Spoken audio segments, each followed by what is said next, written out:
సూర్యాపేట జిల్లా తిరుమలగిరి మండలము తొండ పక్కన ఉన్నటువంటి మిత్రుడు ఏపూరి యాకన్న సింగరు రైడర్ వాళ్ళ ఇంటికి మా ప్రయాణం మొదలైంది.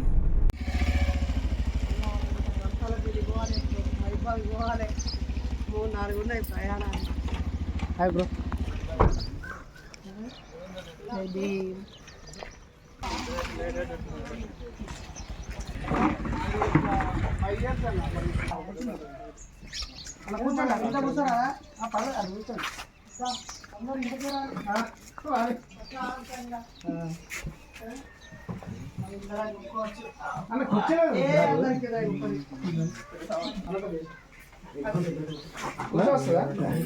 ఇది అప్పటి ఇందిరమ్మ ఇల్లేనా? మళ్ళీ ఇందిరమ్మ తర్వాత మధ్యలో ఇల్లమ్మ. ఎవరెవరు? ఇల్లమ్మ ప్రశాంతంగా సోఫాలైనా చూడు అవన్నీ అవుట్డేటెడ్. న్యాచురల్ గా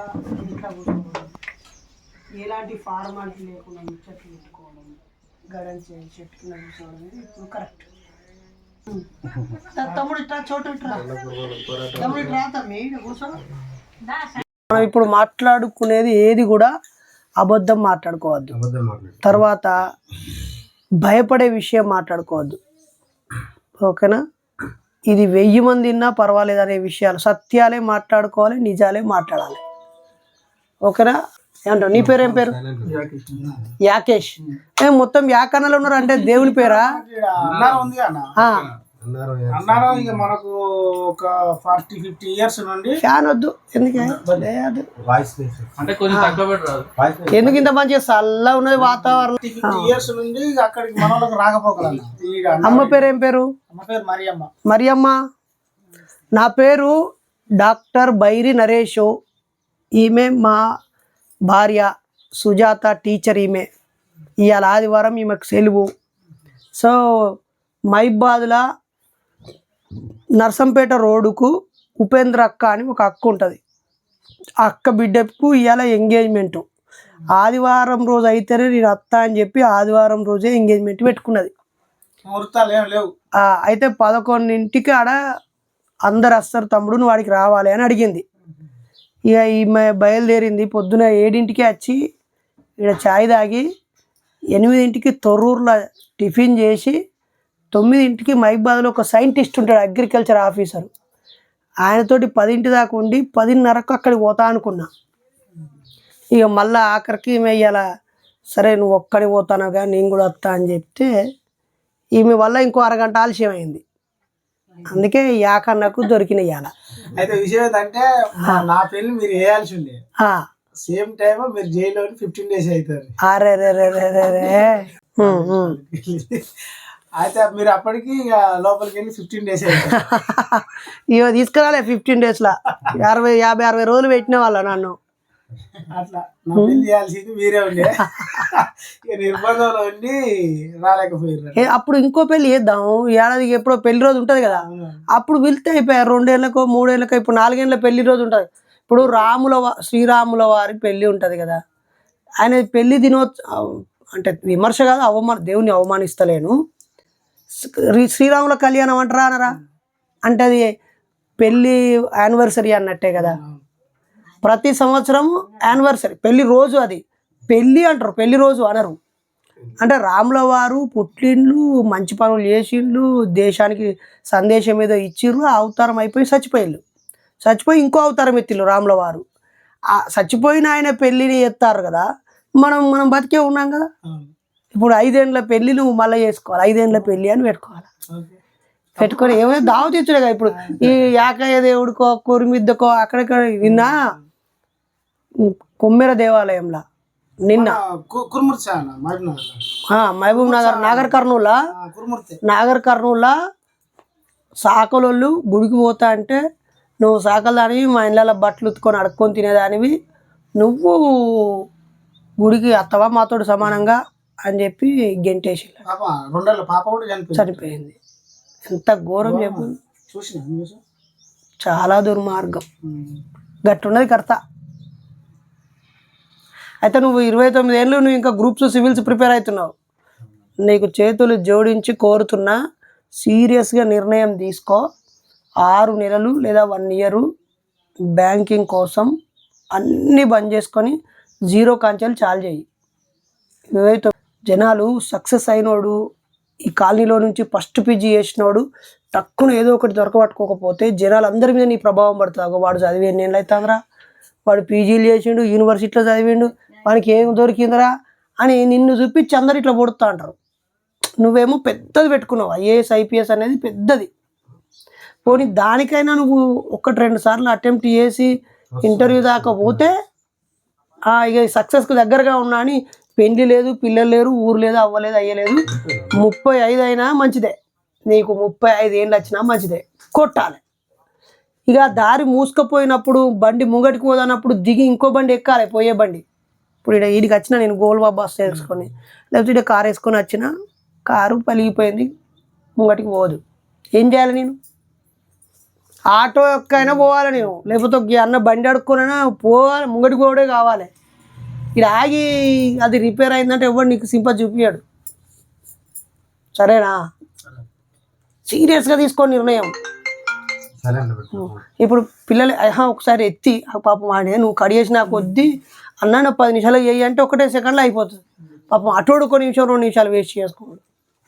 చెప్పు, ఎత్తు, 5 నిమిషాలకు మళ్ళీ ఎత్తనే అను రాని. అయ్యో తిట్టని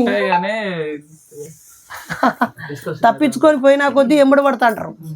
ఆగి తిడతావా తిట్టు, కొడతావా కొట్టు అంటే వాడు తృప్తి కదా, అంతే కదా. ఎక్కడ జాతర పోతున్నావు మరి ఇక్కడే బొట్టు పెట్టుకున్నావు, ఇంట్లో పూజ చేసుకొని పోతున్నావు. Very good. ఏ దేవుడి దగ్గరికి? మల్లన్న దగ్గరనే కదా. ఇటు వరంగల్ పోయేదా? అయినా పోలే. మరి ఎట్లా పోతావు తొర్రూరు దాకా? ఎంతమంది? 1 2 3 4 5 6 ఎట్లా పోతారు అని అడిగిన. ప్రతి ఏటా పోతారా? ఇప్పుడు యాకన్నకు ప్రశ్న, నువ్వు చెప్తావో చెప్పవో చూస్తా.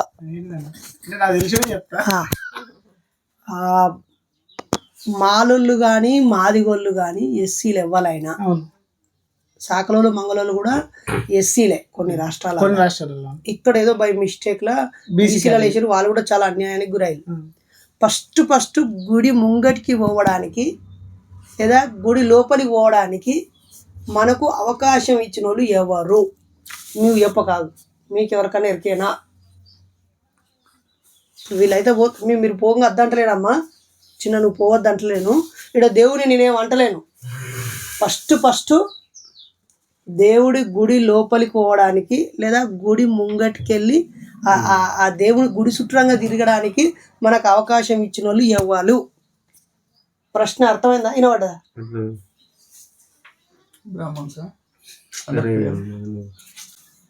తెలుసా తెలియదా? పెద్దవా నీకు తెలుసా? అమ్మమ్మ నీకు తెలుసా? నీకు ఐడియా ఉందా? కరెక్ట్గా ఈ సంవత్సరానికి 101 సంవత్సరాల క్రితం మాత్రమే, 101 సంవత్సరాల క్రితం మాత్రమే గుడి ముంగటికి వెళ్ళి పోయే అవకాశం ఇచ్చారు, గుడి లోపలికి కాదు. ఎన్ని సంవత్సరాల క్రితం? 101. 1925లో పెరియార్ రామస్వామి వల్ల. సరిగ్గా ఈ సంవత్సరానికి 100 సంవత్సరాల క్రితమే గుడి లోపలికి పోయే అవకాశం వచ్చింది. ఒక్క నిమిషం అంబేద్కర్ వల్ల. దాన్ని ఏకీభవిస్తున్నా. పెరియార్ అనేది మన ప్రాంతానికి కొంత తక్కువ పరిచయం, మన ప్రాంతానికి. అంటే మీలాంటి చదువుకున్న వాళ్ళకు వచ్చిండు. మేము మల్లన్న పండుగ చేస్తాం, మేము యాదవ్లో. మేము పండుగ స్టార్ట్ చేయాలంటే పెద్ద మేతరి ఇంటికి వచ్చి అడుక్కోవాలి మేము. మీ అంటే మా దగ్గర సంపద ఉంటుంది, ఆస్తి ఉంటుంది, ఆత్మగౌరవం ఉంటుంది. అయినా మేము వచ్చి మాదిగల ఇళ్ళకి వచ్చి మేము పండుగ చేసుకుంటున్నాము, మాకు సహాయం చేయండి అని జోల పట్టుకొని అడుగుతాం. అడిగి వీళ్ళింటి కంచి మొదలవుతాం. వీళ్ళు మాతో పాటు కెరియర్ అంటే ఆ పండుగలో భాగస్వామ్యం అవుతారు. కాబట్టి మేమే ముందు ఇచ్చినాం అనుకుంటున్నాం. రెండోది, ఉమ్, కాటమరాజు హిస్టరీలో బీరునేడు అని ఒక పాత్ర ఉంటుంది. బీరునేడు అని ఉమ్, ఆ బీరునేడుకు సమానంగా వాళ్ళ పిల్లలతో సమానంగా బీరునేడు కూడా పెంచుకుంటారు. మా గంగదేవమ్మ గుళ్ళ ముందట అందరికంటే ముందు బీరునేడు విగ్రహం ఉంటుంది. బీరునేడుకి ఫస్ట్ బోనం చెల్లిస్తారు ఎవరు? యాదవులు. ఉమ్, గంగదేవమ్మ పండుగ ఎక్కడ జరిగినా, లింగమంతుల పండుగ జరిగినా బీరునేడు విగ్రహం ఉంటుంది. ఆయన మాదిగ జాతికి చెందిన వ్యక్తి, మాదిగ కులానికి చెందిన వ్యక్తి. ఆయనకి మేము మొదటి బోనం పెడతాం. ఉమ్, కాబట్టి మేమే అంటున్నాం, యాదవులో మేము ప్రధానంగా మాదిగలను దగ్గర చేర్చుకున్నాం. ఉమ్, వాళ్ళ ఇంట్లో ఉన్న లందగోళను ఎల్లమ్మను మేము తీసుకున్నాం అంటే కొలుస్తున్నాం. ఉమ్, మాకు అంతర్యాలు ఏం లేవు. ఉమ్, మాదిగలను దగ్గర చేర్చుకుంది భారతదేశంలో తొలుత యాదవులమే ఉమ్, అని నేను అంటున్నా. ఉమ్. పెరియార్ కంటే ముందే జరిగింది అంటున్నాను. అయితే చరిత్రలో నువ్వు నేను ఇలా ఇక్కడ మనం అందరం ఈయన మంచి గొప్పోడైతే అన్న అన్న అంటాం. కానీ ఏది లెక్క అని అన్నప్పుడు ఆధారమే లెక్క, అవును. నిరూపణ మాత్రమే లెక్క. నిరూపణ ఆధారం ఈ రెండింటిని ఎవరు కాదన్నానికి లేదు. నేను నిరూపించడానికి మా ఊర్లో పెద్ద మేజర్లు బతికే ఉన్నారు. మేము చేసిన పండుగలు ఉన్నాయి, మేము చేసిన గుళ్ళు ఉన్నాయి. ఆ, కాబట్టి మాదిగలను తొలిసారిగా దగ్గర తీసుకుంది మేమే. రెండోది చెప్తున్నా, ఉమ్, ఇప్పటికీ కూడా ఉమ్, మా యాదవులలో మాదిగలను ముట్టుకొని వాళ్ళు ఉన్నారు. ఇప్పటికి స్టిల్ అది కూడా ఉంది ఉమ్. కొంతమంది. అంటే వాళ్ళకి ఇంకా పూర్తిగా తెలియదు, అవగాహన రాహిత్యం వల్ల. కానీ మళ్ళీ ఇలా చూడు, మాది గొల్ల కలిసే ఉన్నది పేరు. నేను కూడా దాన్ని యాక్సెప్ట్ చేస్తున్నా. ఇప్పుడు అట్లానే మేము జాషువాని ఓన్ చేసుకోలేకపోయాను. ఉమ్, మా దాంట్లో ఆ తెలివి లేదు. మా వాళ్ళకి తెలివి ఉంటే జాషువాని మేము ఓన్ చేసుకోవాలి. అవును. జాషువాని చేసుకోలేకపోయారు. అంటే కొంత మేరకు అయితే ప్రధానంగా భారతదేశ వీళ్ళకి బోరు కొడుతుంది, వీళ్ళ ముచ్చట చెప్పాలి. కానీ భారతదేశ చరిత్రను చదివేటప్పుడు, రాసేటప్పుడు మనం చరిత్ర కోణంలో పరిశీలించినప్పుడు యాదవులు గడిచిన 200-300 సంవత్సరాల నుంచే హిందువులుగా గుర్తించబడుతున్నారు. మేము హిందువులం కావంటున్నాం. చరిత్ర మొత్తం చూస్తే 100% యాదవ రాజులు, యాదవ సంస్కృతి, యాదవ ధర్మము హైందవ ధర్మం కాదు, బాపన ధర్మం కాదు. ఇక్కడ ప్రకృతిని మొక్కడం ఉంటుంది, ప్రకృతిని పూజించడం ఉంటుంది, ప్రకృతిని కాపాడడం. నీళ్ళంతా అలికి ఇదంతా కాపాడాలంటది. మేక, గొడ్డు, గోద, ఆవు, పశువులు, పక్షులు, జీవరాశులు, భూమి, దీనితో సంబంధం ఉన్నది యాదవ జాతి. అయితే యాదవ జాతి ఆ ఊరిలో అందరికీ చుట్టమే. గొల్లోళ్ళు ఇంటికి పోతే అందరికి పాలు పోతారు. మాది వాళ్ళకి పోతా, గొల్లోళ్ళకి శాఖలలో పోయను అనేది ఉండదు. ఆవులున్న మన గొల్ల వాళ్ళు అందరికి పాలు పోసిరు. పొద్దుగాలు రాగానే అందరికి పాలు పోసిరు సమానంగా. అదే ఆవు తల్లి పాలు. ఆవును తల్లి అనాలి, దేవత కాదు, ఆవు తల్లిని. కాబట్టి ఇక్కడ నువ్వు యాదవ్గా రెస్పాండ్ అవుతున్నావు.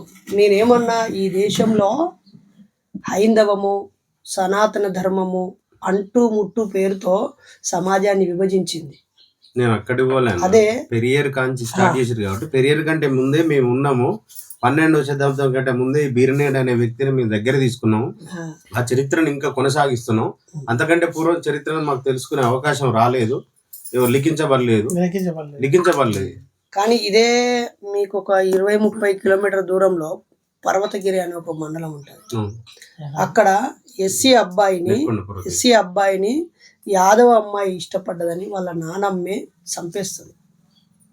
ఇదే తిరుమలగిరి దగ్గర మన గూడూరు ఉంటుంది, పాలకుర్తి దగ్గర బొమ్మెర పక్క పొంటి, అక్కడ ఒక ఇన్సిడెంట్ జరుగుతుంది. కాబట్టి ఈ దేశ చరిత్రను మీరు పరిశీలిస్తే మొట్టమొదట గుడి లోపలికి పోయే అవకాశాన్ని కల్పించింది బాబాసాహెబ్ అంబేద్కర్, పెరియార్ రామస్వామి ఇద్దరే. తర్వాత నారాయణ గురు గౌడ్, నువ్వేంద్ర సపరేట్ వేరు ఎత్తున్నావు అని గుడి బడి 2 పెట్టి ఎవ్వరైనా రావచ్చు గుళ్ళకు అని పెట్టింది. కాబట్టి యాదవ ఇది ఇప్పుడు మీరు అన్నది అవకాశమే తప్ప హక్కు కాదు. ఇప్పుడు నాకు నీ ఇంట్లో హక్కు ఉండడం వేరు, నువ్వు పెడితే తినడం వేరు. ఇప్పుడు నువ్వు అడుక్కున్నావు, పెద్ద మిత్ర అంటే మన గుండ్లపల్లి నాగరాజు ఉన్నాడుగా, వాళ్ళ ఇంటి మూట ఒక గుడి ఉంటుంది చూసినావు, ఆడికి వచ్చి పోయి వాళ్ళ ఇంట్లో భార్యాభర్తలు కలిసి పెడితేనే తీసుకొని ఏ ఫంక్షన్ అయినా, ఈవెన్ ఆ ఊళ్ళో వెలముద్రలు కూడా వచ్చి మేదరి కాడికి వచ్చి తీసుకొని పోతారు. అయితే మీ చరిత్రలో ఇప్పుడు నేను యాదవులను ఎక్కడ కాదనట్లేదు, కానీ చరిత్రన అది ప్రజల నమ్మకమా, పురాణంగా వస్తున్నదా, లేక ఒక విప్లవాత్మకమైన యుద్ధమా? ఇప్పుడు నేను ఏమంటున్నా అంటే, ఈ గుడులు అనేటివి గుడులు కాదు, అప్పుడు పాలించిన రాజుల యొక్క గృహాలు. వీళ్ళు ఎంటర్ అయినాక వాడిని గుళ్ళని చేశారు, కాబట్టి దాన్ని గుడిగానే పరిగణించొద్దని నేను అంటున్నా. Nice, correct. నేను దీంతో ఏకీభవిస్తున్నా. ఈ గుడులే కావు అసలు. రాజుల సొమ్ము రాళ్ల పాలు అన్నారు కదా, రాళ్ళు అంటే ఎక్కడి రాళ్ళు? గుళ్ళు. నేను అదే అంటున్నా. ఆ రాళ్ళతో ఏం చేసిరు? పెద్ద పెద్ద కొండలు బండలు వలగొట్టి పెద్ద పెద్ద రాళ్ళు వేసి ఏం చేసిర్రు? అంతే కదా, మన కేసీఆర్ సార్ 1000 కోట్లు పెట్టి యాదాద్రి డెవలప్ చేస్తే పాపం ప్రధానమంత్రి వచ్చి చిన్నజీఆర్ స్వామి కాడికి పోయిండు, కానీ ఆ చిన్నజీఆర్ స్వామి కేసీఆర్ను విలువలే, సమతా మొత్తాన్ని సపరేట్ పెట్టుకున్నాడు. ఈడ స్వర్ణగిరి కాడ ఇంత జాగా అయితే 100 ఎకరాలు 1000 ఎకరాలు తీసుకున్నాడు, కానీ చిన్నజీఆర్ వాళ్ళు కూడా వాళ్ళది హిందూ ధర్మం అని అనరు, మాది వైష్ణవము. మొన్న పెద్ద స్టేట్మెంటే ఇచ్చే. అయినా దేశంలో హిందూ మతం అనేది ఎక్కడ లేదు, మతంగా లేదు. పాపం సోదరులందరూ వీళ్ళందరినీ కలపాలని హిందూ మతం అడుగు మొదలు పెట్టారు. అంతకుముందు అది బౌద్ధమే ఉండే, ఇక్కడ జైనం ఉండే, లేదా వృత్తి కులాల వారిగా డెవలప్ అయిన ఒక జీవన విధానం ఉండే. మెల్లమెల్ల వెళ్ళిపోతారు అక్కడ 2 నిమిషాలు. తర్వాత మీతో మాట్లాడుతూ 1 నిమిషం మాట్లాడిపోదాం. ఆ తర్వాత వైష్ణవము, శైవము, జైనము, బౌద్ధము ఎన్నో ఉన్నాయి. ఆ తర్వాత ఇస్లాం వచ్చింది, ఆ తర్వాత క్రిస్టియానిటీ వచ్చింది. అక్కడక్కడ కొంత ముందే వచ్చి ఉండొచ్చు క్రిస్టియానిటీ, కానీ మనం చరిత్రను చదువుకుంటే ఒక 100 ఏళ్ల క్రితమే గుడి ముందు వెళ్ళడానికి హక్కు వచ్చింది, వైకోం దేవాలయం. తర్వాత 10-20 ఏళ్లకు పూజారి అయ్యే అవకాశం వచ్చింది. ఇప్పుడు మీరు యాదవ్ అంటారు కదా, అక్కడ కొమురవెల్లి మల్లన్న దేవుడు, ఐలోని దేవుడు, ఈ రెండిట్లలో పూర్తి పూజ అన్ని A to Z యాదవులే చేయాలి. కానీ ఇప్పుడు దాంట్లో కూడా ఎండోర్మెంట్కి వెళ్ళిపోయి బ్రాహ్మణ సోదరులు వచ్చారు. దాని గురించి చాలా ఫైట్ చేసిండు. నేను గుడి ముందర ధర్నాలు కూడా చేసిన, చాలా పెద్ద ఫైట్ చేసిండు. కుమరెల్లి గుడి ముందర ధర్నా కూడా చేసిన. నేను ఏమంటున్నా అంటే, ఎండోమెంట్ అనగానే గవర్నమెంట్కి అవకాశం వస్తుంది. అవును. అయితే ఇక్కడ ప్రధానంగా ఆ అర్చకత్వం చేసే వాళ్ళు ఎవరైతే ఉన్నారో, బాబానైనా తరగతి భక్తులు ఎక్కువ వస్తారు, ఈ ఒగ్గోడు ఉన్నప్పుడు రావట్లేదు. అదేందో అంటే ఈయన మంత్రంలో ఏదో బలం ఉంది అనుకుంటారు వాళ్ళు, ఏ బాబానైనా మంత్రంలో బలం ఉంది అనుకుంటారు. అది అసలు మంత్రం కాదు, ఒక పదజాలం అంతే, దాంట్లో మంత్రం లేదన్న విషయం వీళ్ళకి తెలియదు. ఇప్పుడు ఒక ఏరిలా ఒకటే సెకండ్ బయ్యారంలా ఉక్కు ఫ్యాక్టరీ పెట్టాలి అని అనుకున్నప్పుడు ప్రభుత్వము 10 ఏళ్ళ ముందే అక్కడ పాలిటెక్నిక్ కాలేజీ పెట్టి, మైనింగ్ కాలేజీ పెట్టి, అక్కడి పిల్లలకు మైనింగ్ మీద అవగాహనతో డిగ్రీలను చేయించి, బీటెక్లను చేయించి, అక్కడ కంపెనీ పెడితే ఉపయోగం. కానీ డైరెక్ట్గా నువ్వు మైనింగే పెడితే ఎక్కడో ఉన్నోడు ఎగ్జామ్ రాసి పరీక్ష రాసి ఇడికి వస్తాడు అంతే. అట్లనే యాదవులను కూడా వాళ్ళ పిల్లలని వాళ్ళకి కోర్సులు పెట్టి ఇదే బ్రాహ్మణ సోదరులు వేద పాఠశాలల నేర్పియాలి కదా. కర్ణాటక అన్ని కులాలలో నేర్పిస్తారు. అది ఎంత ఆలస్యం చేసింది, దానికోసం చాలా ఫైట్ చేసింది. నడుస్తుంది ఇప్పుడు కర్ణాటకలో. ఏ కమ్యూనిటీ అమ్మాయిలైనా అబ్బాయిలైనా ఎవరైనా పోయి ఇక్కడ మన దగ్గర ఎప్పుడు రావాలి, మనం చైతన్యం అయినప్పుడు వస్తుంది. కర్ణాటకలో అక్కడి గవర్నమెంటు మరియు తమిళనాడులో, కేరళలో 3 దిక్కుల దక్షిణ భారతదేశంలో ఆ పోరాటం, ఆ మార్పు వచ్చింది.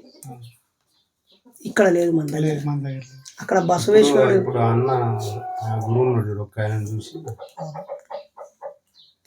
మన బాలాజీ టెంపుల్లో ఆయన ఎత్తుకున్నాడు, రంగనాథన్ ఎత్తుకున్నాడు మన సోదరుడు, ఆయన ఒక్కను చూసి ఇప్పుడు కొంత తయారవుతున్నారు.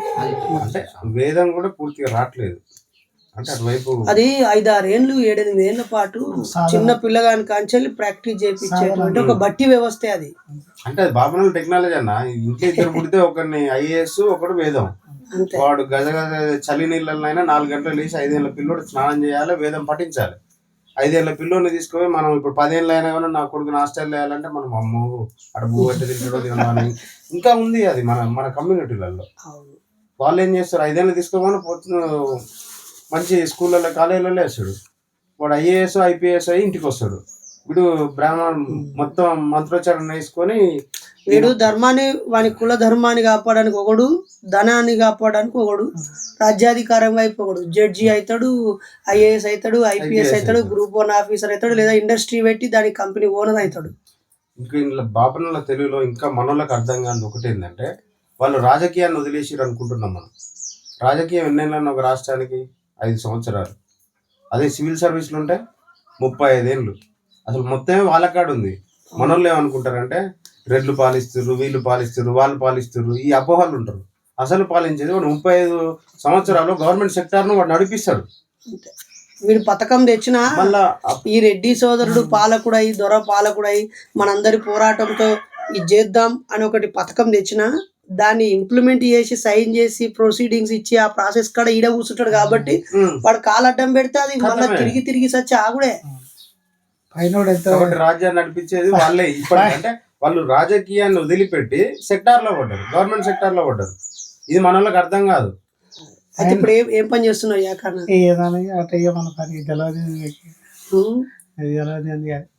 పాటలు రాస్తున్నావు? ఈ మధ్య రాసినావా? ఈ మధ్యలో ఏం రాలేదన్న. పాడుతున్నావా మంచిగా? మరి మా అన్నలు అందరి కోసం మంచి పాట అని అనుకో కదా. ఏం పాట పాడదాం? అన్నగారు తెలుసు అది పాడు. సీతాయనం అని ఒక బుక్ రిలీజ్ పోయిన సీతాయనం అని మన లోకల్ హరికిషన్ సార్ అని ఉంటాడు. మామిడి హరికిషనా? ఎర్ర హరికిషన్ సార్ బాగా రాసిండు. గవర్నమెంట్ టీచర్, స్కూల్ అసిస్టెంట్, అర్చకుడు. శివాలయంలో అర్చకుడు. క్యాస్ట్ ఏంటిది? మాదిగా. సూపర్. అర్చకుడు. శివాలయం అంటే ప్రకృతి దేవాలయం. అయితే శివుడికి మీరు శివుడి క్యారెక్టర్ ని చూస్తే నాన్ వెజ్ ఉంటది. ఎద్దు, రైతు, శూలం, పనిముట్టు, డమరుకం, మన తోలుతో సంబంధం, పాము, పర్యావరణము, అన్ని చర్మము, జంతువు అన్నీ ఉంటాయి అలా. అందుకే శివుణ్ణి వైష్ణవులు యాక్సెప్ట్ చేయడానికి ఇష్టపడరు. ఎందుకంటే నాన్ వెజ్ ప్లస్ శ్మశానం అంటారు, బూడిద అంటారు, మన్ను అంటారు, నీళ్లు, గంగా అంటారు, ప్రకృతి అన్ని పశుపతి, ఇవన్నిటిని పెట్టి నేను ఫస్ట్ కూడా పుట్టించుడు బ్రహ్మ విష్ణు మహేశ్వరులు అన్నాడు. కానీ ఈ మహేశ్వరుడి ప్రభావం అంతటా ఉంటది. సౌత్ ఇండియాలో ఎక్కువ ఉంటది అన్న. ఈశ్వరుంది ఎక్కువ సౌత్ ఇండియాలో. ఆయన ఈశ్వరుడు అనరు, పశుపతి. మనకి అందరికి తెలియాలని అంటే పాడు పాడు పాడు ఏం పాడ, ఇష్టమైన మనిషికి నచ్చిన పాట పాడు. పాలకుర్తి దగ్గర సింధు నాగరికత రాజ్యం ఛిద్రం చేసర మనువాదం, విలువలు కలిగిన సామ్రాజ్యంలో సృష్టించిరి కుల నిర్బంధం, ఆర్యులు చేసిన యుద్ధం జంబూ దీపం వయ్యర ధ్వంసం, కలిసి బతికిన మూలవాసులను విడదీసిందిర కౌటిల్యం, సింధు నాగరికత రాజ్యం ఛిద్రం చేసర మనువాదం. ఈ దేశాన్నేలిన రాజులు ఎదురెరగని భుజబల వీరులు, ధర్మం దప్పని దైత్యులు, అహింసను చెప్పిన యోధులు, అధికారం కై ఆర్యులు ఎదురించగజేసిరి కుట్రలు, మారు వేషముతో అసురుల జంపి సమతల రాజ్యం ఊపిరిదీసే, సింధు నాగరికత రాజ్యం ఛిద్రం చేసర మనువాదం. స్త్రీలకు ఇచ్చిన స్థానం, స్త్రీ పురుషులకు సమన్యాయం, ఆలికి తనువుల భాగం, అమ్మలదే ఇంటధికారం, ప్రాతివత్యం గట్టిరి తన స్వేచ్ఛకు సంకెళ్ళేసిరి, సతీ సహగనం ప్రవేశపెట్టి మాతృసామ్యమును మంట గలిపిరి, సింధు నాగరికత రాజ్యం ఛిద్రం చేసర మనువాదం.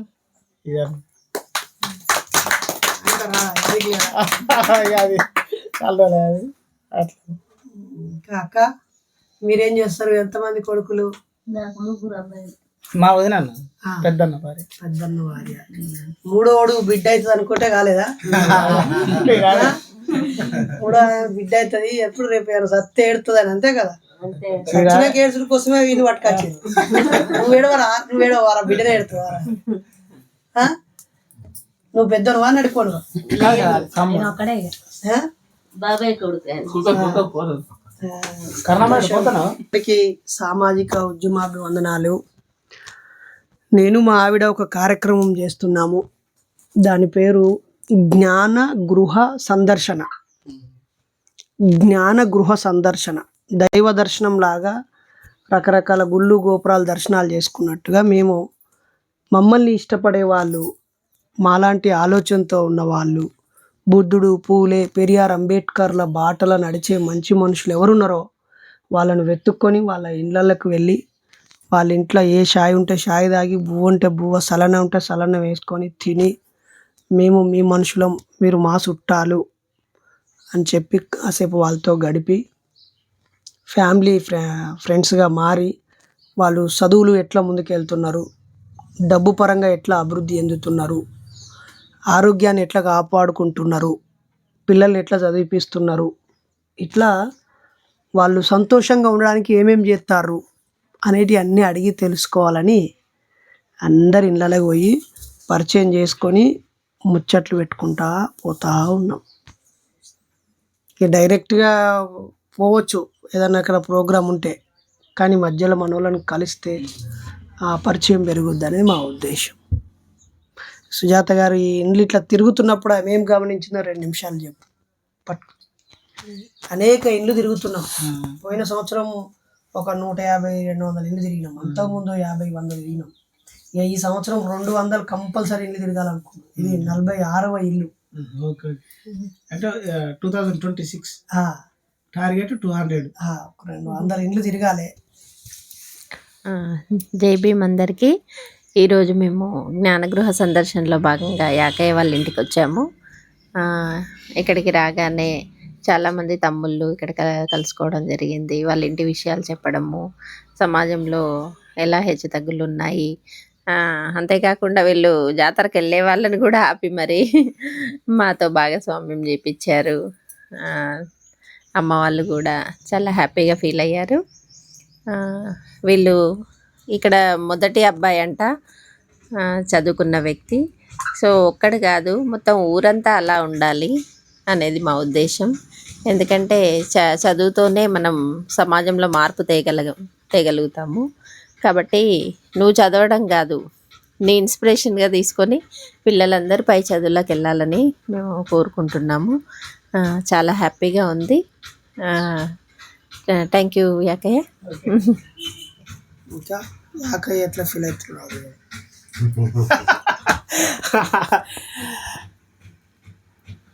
మంచి విషయం చెప్పడానికి, చూడడానికి, సరే సమాజంలో మనం అందరం ఒకటే అని ఒక మంచి భావనని ప్రతి మనిషికి కల్పించడానికి ఒక ప్రయత్నం చేస్తున్నా. నిజంగా మీ ఇద్దరికి హృదయపూర్వకంగా కృతజ్ఞతలు, వందనాలు, ఉద్యమ వందనాలను. ఇలాంటి కార్యక్రమాలు ఇంకా చాలా ఇళ్ళలో తిరగాలి. 200 అని మీరు అనుకోరు, నేను ఒక 500 చెప్తున్నా. ఇంకా చాలా అంటే మన పని ఏంటంటే, మీరంటే నాకు ఒక 8 సంవత్సరాల కింద నుండే తెలుసు. మీ ఆలోచన విధానం, మీ ఐడియాలజీ అవన్నీ నాకు తెలిసిన విషయమైనా కానీ ఇంకా ఆ వ్యవస్థలో పూర్తి స్థాయి మార్పు రావాలంటే ఒక 500 ఇళ్ళు టార్గెట్ పెట్టుకొని ఇంకా గొప్ప గొప్ప కార్యక్రమాలు చేద్దాం. మీతో పాటుగా మేము కానీ ఉంటామని తెలియజేస్తాను. శిరీష. లేదన్న ఇప్పుడు మీటింగ్ 1-2 ఇయర్స్. అది చెప్పు, నా ఇంటికి రావడానికి ఇన్ని సంవత్సరాలు లేట్. వాస్తవానికి ఇది చెప్పడం 8 సంవత్సరాలు పరిచయం ఉన్నా. దగ్గర మనకు లోకల్గా తొర్రూరు ఈ ప్రాంతంలో దరిదాపు ఒక 7-8 పెళ్ళిళ్ళు చేసిర్రు. ఇక్కడి నుంచే వెళ్ళిర్రు.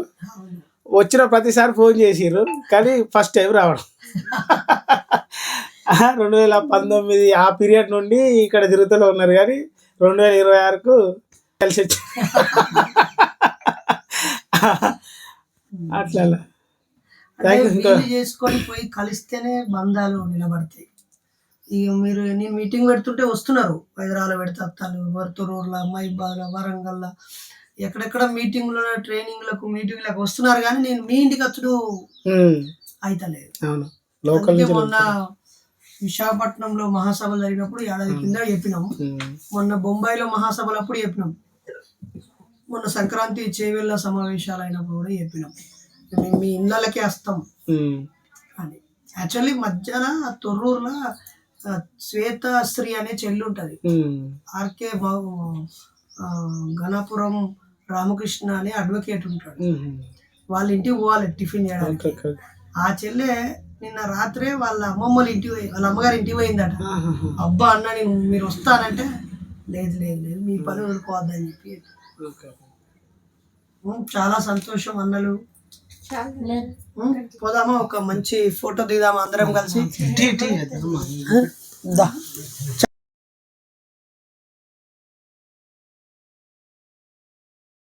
కన్నా శిరీషల కుటుంబాన్ని సందర్శించడం జరిగింది. ఈ సంవత్సరం ఇది 46వ గృహం.